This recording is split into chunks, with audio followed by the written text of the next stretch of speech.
The station smelled like recycled air, ozone, and bad coffee. It always had. Admiral Sarah Voss had spent 31 years breathing that metallic, stale atmosphere, and she had long ago stopped noticing the sharp chemical scent that clung to every bulkhead and uniform. What she noticed now was the document on her screen. 3 pages. Standard format. The consortium golden sunburst emblem sat at the top, a mocking symbol of celestial authority. It was printed in an iridescent ink that cost more than a Terran engineer made in an entire month of grueling shifts in the asteroid mines. It was a formal notification of a boundary crossing. Another one. Voss read it twice, her eyes tracking the cold clinical language of the alien bureaucrats who looked at humanity and saw only a minor inconvenience. Then she signed it with a hand that didn't tremble, though her heart felt heavy as lead. The protest was filed at 0600 station time. It was the same as the last one. It was the same as the 14 protests before that. Voss knew exactly what would happen next. The consortium would receive it with a polite automated nod. They would stamp it with their digital seal of indifference. They would drop it into a massive bottomless database somewhere in the bureaucratic belly of their capital station, and they would forget it even existed before the next shift began. This was diplomacy as the galaxy understood it. It was a grand, hollow performance that everyone attended, but no one actually believed in. A dance of ghosts in the void. Voss set the stylus down and looked out the reinforced viewport. Outside, the earth turned in a slow, majestic crawl of blue and white. It was beautiful, slow, and utterly indifferent to the politics of the species that called it home. She had grown up watching it from this very station, a small girl staring at the clouds while her father worked the comms. Her son had watched it too, his nose pressed against the same glass. He had spent 8 years up here before the Kepler posting, before the reassignment that tore their family apart, before she had stopped looking at the viewport for pleasure and started looking at it as a battlefield. Her aide, Lieutenant Ren Mako, stood at the door. He was young, sharp, and carried the kind of face that had not yet learned the heavy art of hiding what it was thinking. Right now, his eyes were shadowed, and he was thinking she looked like a woman who hadn't slept since the last decade. He was right. She was exhausted down to her marrow. "They have confirmed the patrol route," she said, her voice sounding like dry parchment. Mako nodded, his posture stiffening. 3 Velhari dreadnoughts, Admiral, Class A juggernauts. They crossed the pale boundary at 0430. No intent filing with Terran authority, no communication at all. They didn't even acknowledge our hails. Voss stood up, her joints popping with a sound that seemed loud in the quiet office. Her knees did not hurt the way they used to. The station medical bay had done something about that last year, some bioregenerative procedure involving nanites that she had not asked questions about. She hadn't wanted to hear the answers. She was 54. The station was 54. They were the same age, she and this aging piece of floating metal. Some days she thought they were equally tired of holding themselves together against the crushing vacuum. "Where are they headed?" she asked, moving toward the primary terminal. Mako adjusted the holographic display, and a map of the sector bloomed in the air. "The projected course puts them directly over the Mirror colony by 1400, he said. Mirror. The word tasted like copper in her mouth. 50,000 people lived there. They were farmers mostly, working the lunar soil under massive fragile domes. It was a biodome agriculture hub that supplied food to 3 other colony systems, the lifeblood of the human frontier. The colony had been there for 60 years. Built by people who had scraped together every scrap of metal and oxygen the consortium would allow them to have. No FTL drives were permitted. No exotic energy systems, nothing that might make a human colony feel too permanent or too real. The consortium wanted humanity to remain a holding pattern, a species in transit that never arrived. Having Velhari dreadnoughts pass over Mirror at low orbit was not an accident or a navigational error. Nothing the consortium did was an accident. It was a message whispered in the language of sheer power. We are here. We are large. Sign the treaty. The treaty in question was a resource extraction agreement that was little more than legalized theft. Consortium corporations wanted the asteroid belts. They wanted the ores that humans had bled for. The UN Terran Authority had been stalling for 8 months, playing the diplomatic game as well as a species 300 years behind the technological curve could manage. But the dreadnoughts were the consortium clearing its throat, preparing to scream. Voss walked to the tactical display, her eyes narrowing as she watched 3 red markers move in slow, arrogant formation across the projected map. They were vast, miles of obsidian black hull and plasma shielding. They moved with the unhurried grace of predators who knew there were no other wolves in the forest. She studied the route for a long moment, the silence of the room pressing in on her like deep-sea pressure. "Get me Ganymede Station on the secure channel," she said, her voice dropping an octave. Mako's face did that careful, a twitchy thing it did when he was mentally sorting through a dozen different ways to ask a dangerous question. "Which channel, Admiral?" he whispered. "You know which one, Wren," she replied, looking him dead in the eye. He left without another word, his boots clicking rhythmically on the deck plates. It had taken him 2 years to stop looking surprised when she said things like that, but the fear was still there, buried under the training. Voss looked at the red markers again. The Velhari had catalogued everything they could see from their high towers. They knew the ship counts of the Terran fleet, pitiful things powered by chemical rockets. They knew the armament assessments, primitive missiles and short-range lasers. They had rated humanity's military capacity as negligible. Fission reactors, chemical propellants, no exotic physics. They were not wrong about what they had seen through their long-range sensors. They just had not seen everything. They hadn't looked into the shadows of the lunar craters or the hollowed-out hearts of the asteroids. The secure channel opened with a burst of static that sounded like a grinding saw, then settled into the clean, eerie silence of a properly shielded quantum line. The voice that came through belonged to Director Hollis Crane. He was 70 years old and sounded like gravel being shaken in a tin can. He had the temperament of a man who had spent his life looking at blueprints and expecting the universe to fail him. "At Mirror, Director?" Voss asked, her voice a low hum. "Status?" Crane responded in a tone so flat it was almost mechanical. 87 arrays at full charge, Sarah. 41 operational, 46 on reserve cycle. "We're holding the line. Ganymede primary lance is at 98.4%.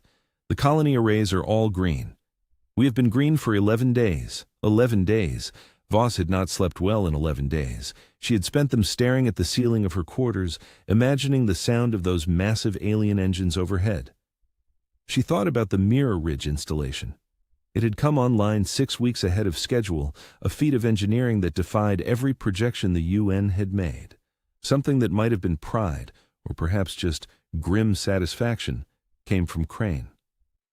"Your daughter-in-law's engineering team did the final calibration," he added. Voss said nothing for a long heartbeat. Her daughter-in-law, Lena, had poured her grief into blueprints. But she had spent decades in sealed underground facilities that appeared on no consortium map, working in the dark. Lena had never once said the word Kepler to her since the day the colony fell. She did not need to. The memory of 60,000 people starving behind a blockade was etched into every rivet and every line of code in the machinery they had built. "Tell me the lances are ready," Voss said. It was not a question. She had known they were ready since the last live fire simulation in the shadow of Jupiter. She said it because it was a ritual of faith. It was the way a soldier checks the safety on a rifle they've carried for 1,000 miles. "They are ready, Admiral," Crane confirmed, his voice finally showing a hint of the weight he carried. Voss exhaled slowly, her breath hitching slightly. Outside the viewport, the Velhari dreadnoughts continued their slow, oppressive arc toward Mirror Colony. They moved like they owned the space they occupied, like they owned the very air the colonists breathed. For 211 years, they had been the undisputed masters of the dark. Humanity had been classified as a protected developing species, a polite way of saying they were prisoners in their own star system. Humanity was placed behind a line called the Pale for its own good. It was like a fence around something fragile or something dangerous. The consortium was never quite sure which one humans were, so they treated them like both. Voss had read the original quarantine documents, Unpredictable behavioral patterns, the alien scholars had written. Accelerated technological development. Recommend containment pending further study. Containment had led to the tragedy of Kepler. Containment had led to 60,000 people dying in the dark while the galaxy watched and called it a lesson in humility.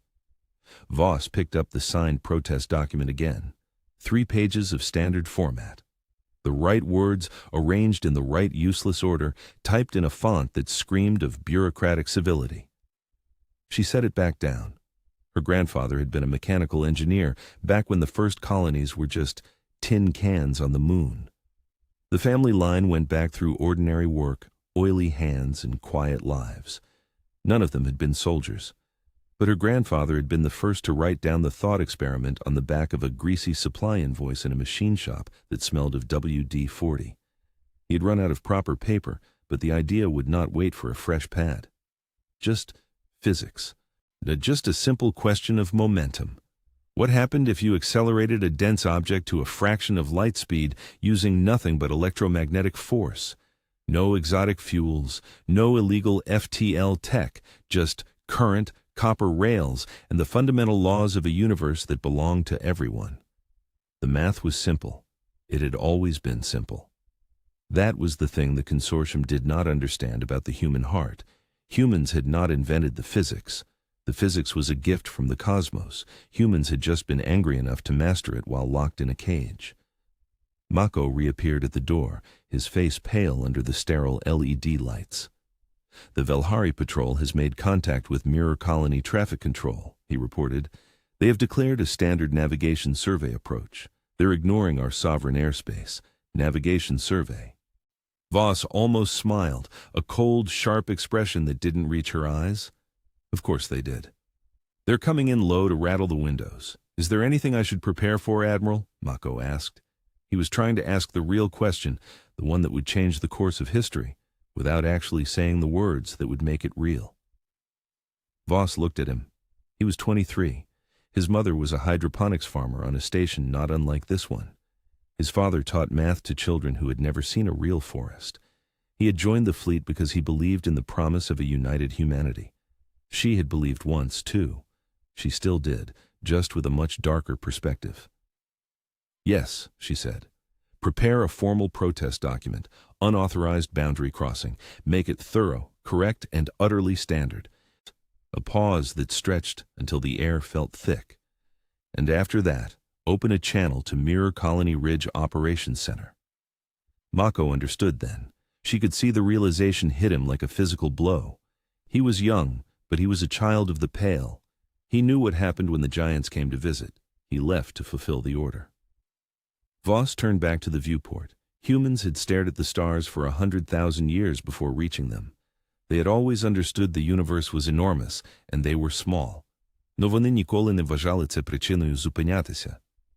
If you were in this situation, standing on the edge of a war that has been brewing for centuries, what would you do? Let me know in the comments, and if you enjoy stories like this, drop a like. It really helps. Part 2. High Arbiter. Thesavon Kale was 340 years old, and he was profoundly bored. He stood on the vast, pristine observation deck of the Velhari Dreadnought, Time's sovereign reach. The room was a wide, curved cathedral of glass and black metal, designed with a single purpose: to make whoever stood in it feel the appropriate size. Small. Aware of the ship around them, aware of the ship's absolute power and the ancient empire that had forged it. Kale had stood in rooms like this for over 2 centuries. He no longer felt small in them. He felt the weight of routine, the crushing boredom of a man who had seen every corner of a galaxy he believed was fully tamed.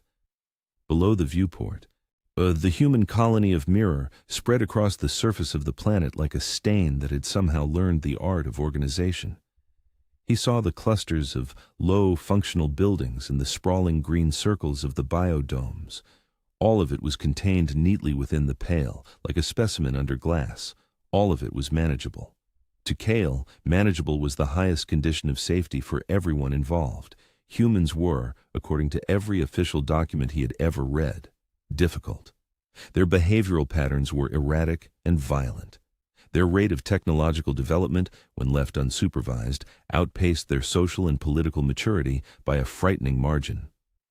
The quarantine had been a reasonable, even compassionate solution to a real problem. It had been in place for 211 years. It had worked. The humans were still here, still breathing, which was more than some species in their position had managed.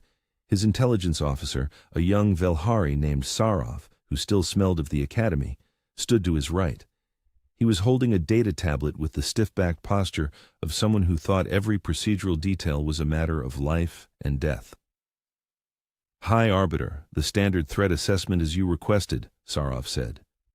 Kale had not actually requested it. It was standing procedure, but Sarov was new and eager to prove his diligence. "Go ahead," Kale sighed, his eyes tracking a cloud formation over the human colony. "Terran Defense Fleet consists of 43 primary vessels," Sarov read, his voice clear and confident. "All are classified as light military by our standards. A primary armament is chemical propellant kinetic weaponry, slug throwers. Their hull penetration risk to a Velhari dreadnought class is negligible. Maximum effective range against our shielding configuration is also negligible." "Maximum speed?" Kale asked, though he already knew the answer. "FTL capability is 0, Sarov confirmed. "They have no functional FTL drives and no licensed access to the technology. Their energy weapon systems are fission-based and haven't seen a yield increase in nearly 2 decades. "No meaningful advances, High Arbiter." Kale looked down at the colony again. A small vehicle moved along one of the flat, dusty roads, a tiny dot of life in a vast, gray landscape. He watched it until it became too small to track. "And the population?" he asked. "Mirror Colony has approximately 52,000 registered residents." Nok Sarov replied, scrolling through his tablet. "Primary economic activity is agricultural production, food for the other Terran systems." It was a closed loop, Kale noted. The consortium's trade restrictions kept human commerce internal, making them dependent on each other, while the rest of the galaxy moved on. The Pale was generous enough to allow a functioning economy, but it was not generous enough to allow the birth of a real power. That was the delicate balance Kale had spent 40 years maintaining. He considered it one of the better things he had done in a long life of service. "The treaty situation?" he asked. "The UN Terran Authority has declined to advance negotiations for the 8th consecutive month," Sarov said, his voice tightening. "They cite environmental concerns and revenue-sharing issues." "Their real objection?" Kale pushed.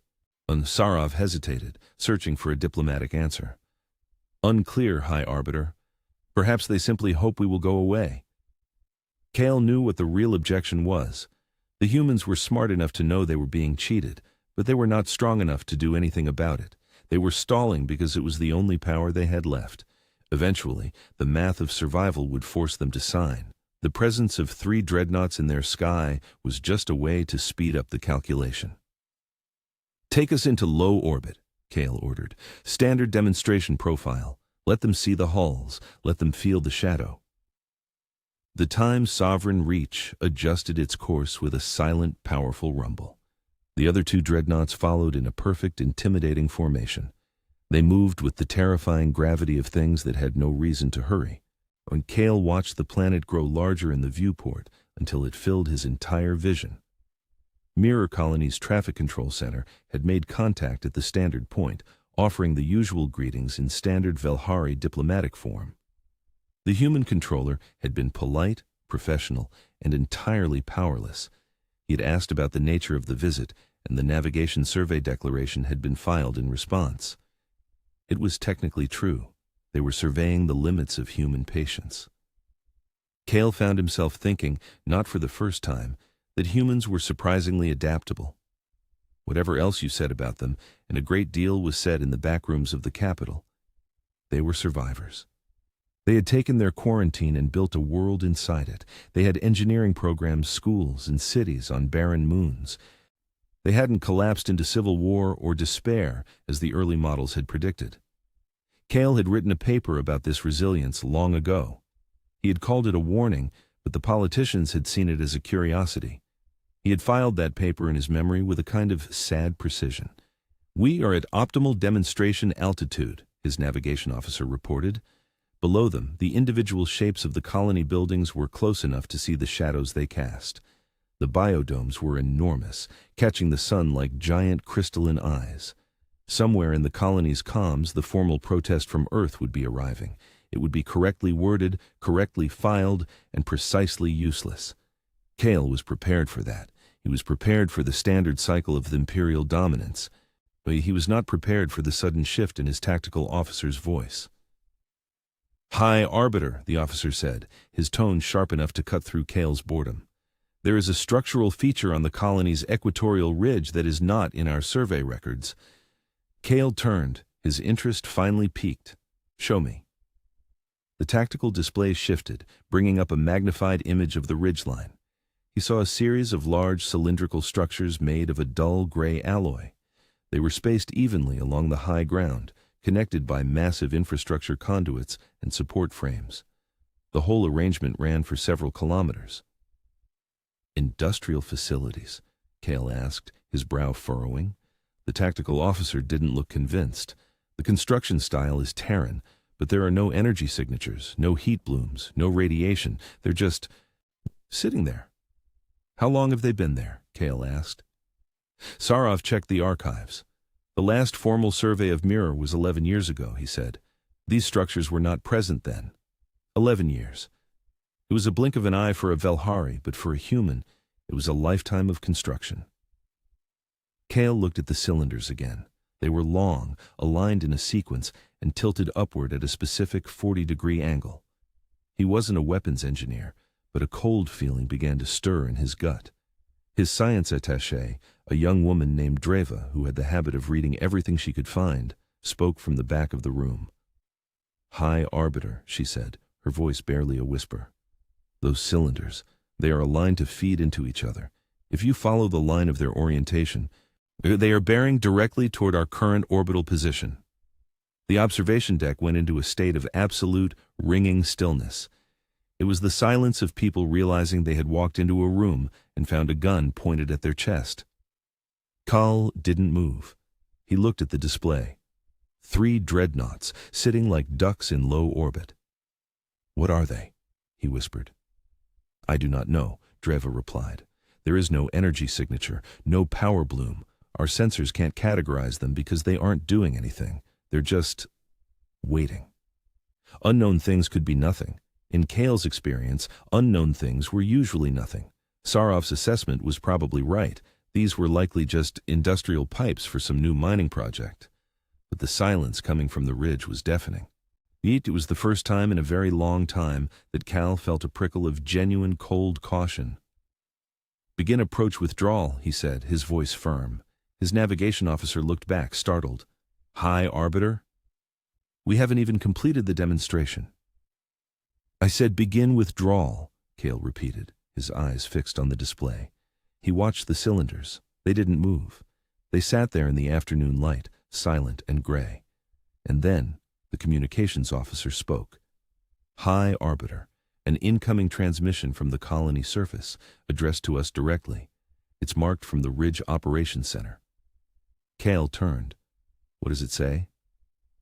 The officer read it aloud. It was short, 3 sentences, a formal greeting in Velhari, a notification of the protest filed by Earth. And then the final sentence. "The humans were requesting the Velhari patrol maintain its current altitude and heading for the next 4 minutes to allow for the safe completion of a routine technical calibration." Routine technical calibration. Cale looked at the cylinders again. They were pointing right at him. He didn't finish the thought. "All ships, maximum withdrawal speed." "Now!" he shouted. But the time-sovereign reach was a mountain of metal. It moved with power, but not with speed. And the 4 minutes were already ticking away. Part 3. The tactical room on Voss's station had a specific smell. It was the sharp metallic tang of equipment running at 110% capacity and the stifling silence of 40 people who all understood that they were standing on the edge of a cliff.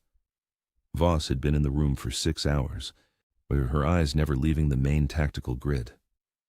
Mako was at the communication station, his fingers hovering over the keys. The targeting systems team, 4 people who had spent 11 years of their lives learning how to operate equipment that officially didn't exist, sat in a row along the far wall. Their eyes were locked on their individual screens, their faces illuminated by the pale blue glow of the targeting software. Nobody sat the way people sit when they are relaxed. The Velhari patrol had started to withdraw 11 minutes ago. Cal had ordered it, sensing the trap, but Voss didn't care why he was running. What she cared about was the geometry of the shot. The targeting solution on her display was a complex web of numbers, arcs, and projected intercept vectors. The 3 dreadnoughts were massive, slow to maneuver, and built for a kind of warfare that involved shields and plasma fire. They were not built for a threat that arrived from a planetary surface at 4% the speed of light with no warning and no energy signature.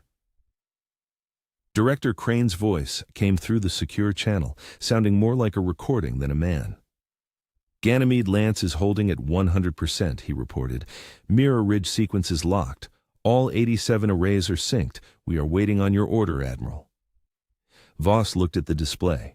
The 3 red icons were moving, trying to put distance between themselves and the colony. The Times-honored doctrine was the target in the center of the formation. She was not going to destroy them. That had never been the objective. The plan was to perform a demonstration that would echo across the galaxy. 1 shot, 3 rods. Kinetic energy measured in numbers that usually describe the birth of stars. The math was the message. She had spent a year making sure the logic was inescapable. Solution received, Crane confirmed. Target vectors are intercept, not direct, confirming non-impact solution for all 3 vessels. We're going to brush their teeth, Admiral. Voss looked at the countdown. 40 seconds. She had 40 seconds to decide if 200 years of silent, furious engineering was worth the risk of a total war. She thought of the 60,000 at Kepler, the faces of the children she had seen in the reports, the hollow eyes of the survivors. Her brain tried to simplify the number to protect her, but she pushed back. 60,000. It was a number you had to feel. Authorized firing sequence, she said, her voice echoing in the silent room. Authorization, Voss, Sierra 7. Authorization confirmed, Crane replied. His voice held no triumph, only a grim professional weight. Lance sequence armed, 28 seconds to the firing window. Voss watched the red shapes on the display. They were burning their engines now, but they were trying to move a mountain with a candle. 10 seconds. Voss thought about her grandfather's supply invoice, the one with the equations scrawled on the back in oil-stained ink. She had it framed in her quarters, though the ink was fading. The equations were simple. High school physics, F equals ma. Kinetic energy equals half the mass times the velocity squared, the same physics taught to children on every world in the consortium, because the universe ran on the same laws everywhere, and those laws didn't care about who held the most territory. 5. 4, 3, 2. She didn't close her eyes. The Lance fired. There was no sound on the station, only a deep subvocal hum that vibrated in her teeth. Back in the early days of sci-fi, people had imagined railguns as loud, booming cannons. But the Ganymede Lance was quiet, a massive electromagnetic pulse that her instruments recorded as a spike in the grid. And then the rods were gone, moving too fast for any human eye to track. The rods crossed the pale boundary at second 3. The dreadnought sensors would be screaming now, if they could even figure out what to scream about. No energy signature, no heat, just mass arriving at a velocity that defied every defensive protocol the Velhari had ever written. Her analysts had predicted the aliens would have 0.4 seconds to react. You cannot maneuver a miles-long dreadnought in 0.4 seconds. The first and third rods passed through their intercept vectors with terrifying precision. They passed through empty space exactly as calculated, centimeters from the alien hulls. The kinetic disturbance of passing mass at that speed would have registered as a tectonic shift on the dreadnought's hulls. It was a warning shot that bypassed every shield they had, but the second rod encountered a variable the math hadn't accounted for: panic. The captain of the Times-honored doctrine had received Cale's order and then the 0.4 sensor alarm. He had frozen for a fraction of a second, then burned his maneuvering thrusters in the wrong direction. He moved the ship not away from the intercept, but slightly into it. The tungsten composite rod did not destroy the dreadnought. It didn't have to. At 4% light speed, the rod removed the forward port quarter of the ship as if it were made of wet paper.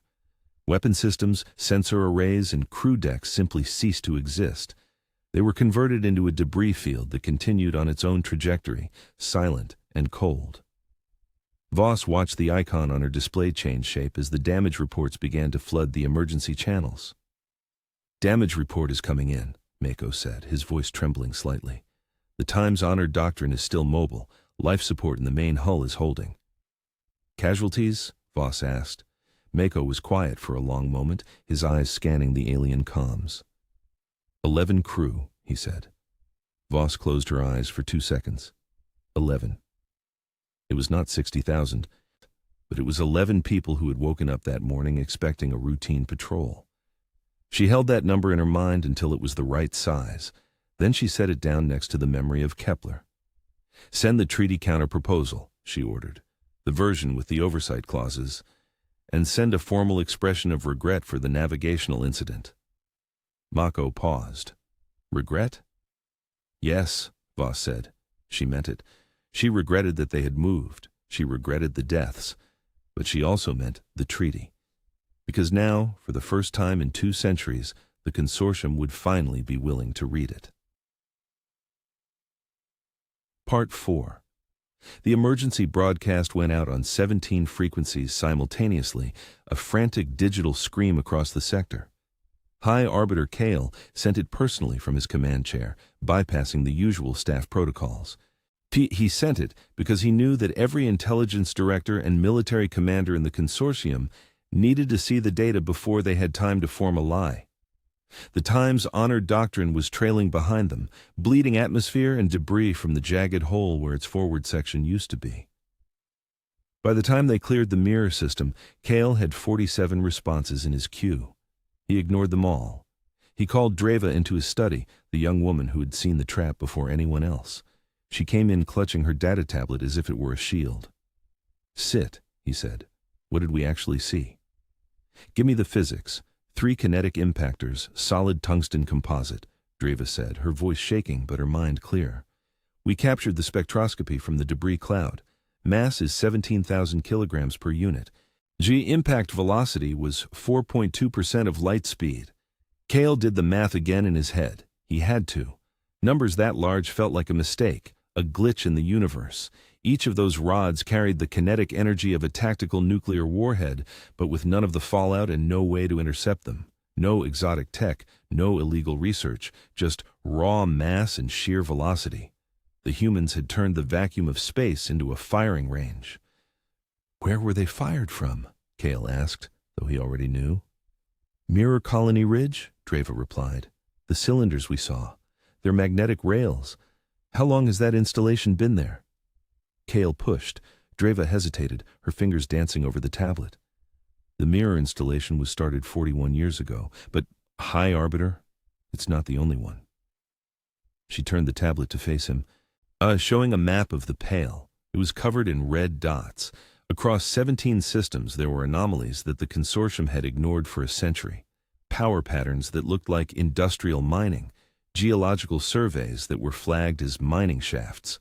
Looked at individually, they were boring. Looked at together, they were a constellation of defiance. The oldest facility, on Ganymede, showed construction that began 207 years ago. Just 11 years after we put them in the cage. Kale felt a coldness in his chest that had nothing to do with the temperature of the room.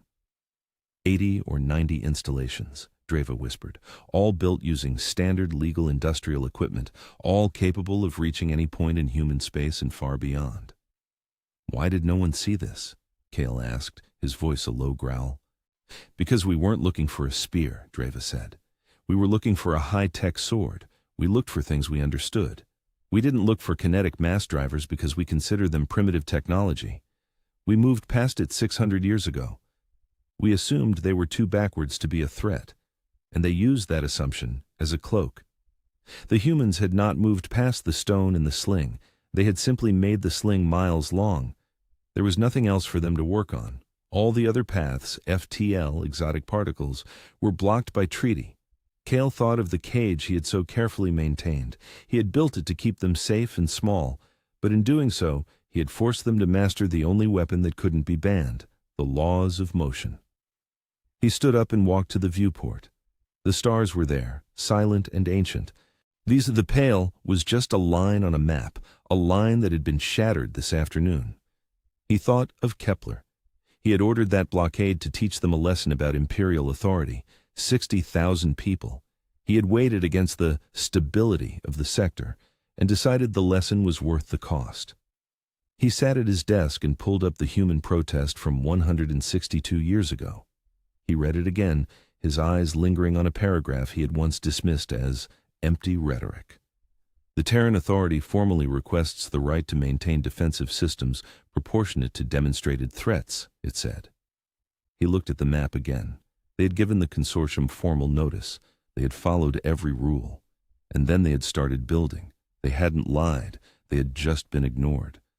Kale realized then that the consortium hadn't been outsmarted by a superior mind. They had been blinded by their own comfort. They assumed the smaller thing was manageable because it was in a box, but the box had been full of teeth for a very long time. Part 5. 6 months after the shot that changed the galaxy, it rained in Geneva. It was a persistent, melancholy rain that turned the lake into a sheet of slate. Admiral Voss stood at the window of the UN building, watching the water ripple. She had a cup of coffee that had gone stone cold. Behind her, her negotiating team was going over the final briefing materials for the third time in 2 hours. They were waiting for the emperors. In the last 6 months, the consortium had been in a state of quiet, panicked shock. They had commissioned reports, fired intelligence directors, and halted all expansion near the Pale. The mining corporations were screaming about lost revenue, but the military was staying very, very far away from the human border. The delegation had arrived last night, 7 emperors, a security detail that could have conquered a planet. Kale was leading them. Voss had read his messages over the last few months. They were not warm, but they were honest. He was a man who had realized he was standing on a landmine and was trying to figure out how to step off.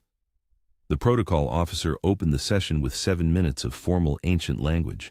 It was a way to stall, to give the emperors time to look at the humans without having to speak. Then the Morathian emperor spoke for the group. He was small and polite, his voice a melodic hum. The mirror incident was regrettable, he said. A navigational error. The consortium wished to discuss modifications to the Pale. Voss listened, her face a mask of iron.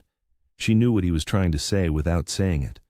He was trying to say that the math of power had changed, and they were forced to acknowledge it. When he finished, there was a long, respectful pause. It was a courtesy that felt like a threat. Voss looked at the 7 emperors. Then she looked at Kale. "Thank you for the statement," she said, her voice clear and resonant. "Novi prishli sudi nidle zayav." "Hi, Arbiter. You want to know how many installations there are?" The room went so silent you could hear the rain hitting the glass. Cal met her gaze. He didn't look at his colleagues. He responded to her directness. "Yes," he said, "that is the question." "I am not going to tell you," Voss replied. The silence deepened, becoming heavy and suffocating. "What I will tell you," she continued, "is that we did not build them to use them. We built them so you would have to decide." "Decide what?" Kale asked, leaning forward. "Whether to let us out," Voss said. "For 211 years, you made every decision for us. You drew the lines. You decided who we could talk to. You took that choice from us. We simply took it back." She put her hands flat on the table, a solid, grounded gesture. "We didn't want a war. We wanted a seat. The treaty counterproposal we sent is real. Every word of it." Part 6. Kale spoke next, his voice low. "You filed a notice," he said, 162 years ago. Voss nodded. "A notice that we intended to develop defensive systems. You archived it." He sat with that for a moment, the weight of a century of arrogance pressing down on him. 162 years of building in the dark. "How many people knew?" he asked. "On your side?" Voss thought of her grandfather. It wasn't a secret kept by spies in trench coats. It was a knowledge passed down from mother to daughter, from teacher to student, a trade that wasn't finished, a promise to a future that didn't involve a cage. "Enough people," she said. Cale looked at her, and for a moment she saw the man behind the rank, a man who had just realized his entire life's work was based on a lie. "I ordered the Kepler blockade," he said. He didn't apologize. He didn't offer an excuse. He simply owned the fact. It was the most honest thing any alien had ever said to her. "I know," Voss replied. "I have the files." "What do you want?" Cale asked. "Why, stripping away the last of the diplomatic veneer. What does 2 centuries of being trapped produce in a species like yours?" "Membership," Voss said, her voice like a hammer. "Full consortium membership, a seat on the council, removal of the pale, trade access on equal terms. We want to be part of the galaxy, not its pets. And," she added, "a conversation about Kepler that does not use the word lesson." Cale was still. He looked at the other emperors, and she watched the compact calculate the cost of peace. They had come here to offer crumbs. They hadn't come to offer the whole loaf. But they also didn't know the number. The uncertainty was the real weapon. A cage full of hidden cannons you can't count is not a cage anymore. It's a stalemate. And in a stalemate, the side with the most to lose always blinks first. Cale spoke again, his voice echoing in the high-ceilinged room. "The compact will require formal sessions," he said. "There are procedures for membership." "We know the procedures," Voss said. "We have been studying them for 200 years while we waited for you to notice us." Something that wasn't quite a smile touched Cale's face. "I expect you have," he said. The session continued for 4 more hours, but the air had changed. The tension was still there, but it was the tension of a building being framed, not one being torn down. When the session finally closed and the emperors filed out, Cale was the last to leave the table. He stood by the window for a long time, looking at the gray, rain-slicked city. "The paragraph in the Kepler protest," he said, his back to her. "I read it when it was filed. I thought it was just words." "I know," Voss replied. "We knew you would. That's why we used them." He was quiet for a long beat. "You built it anyway, even though we ignored you." "Yes," she said, "especially because you ignored us." He looked at the window, at the people moving below under their umbrellas. 162 years of silence, he whispered.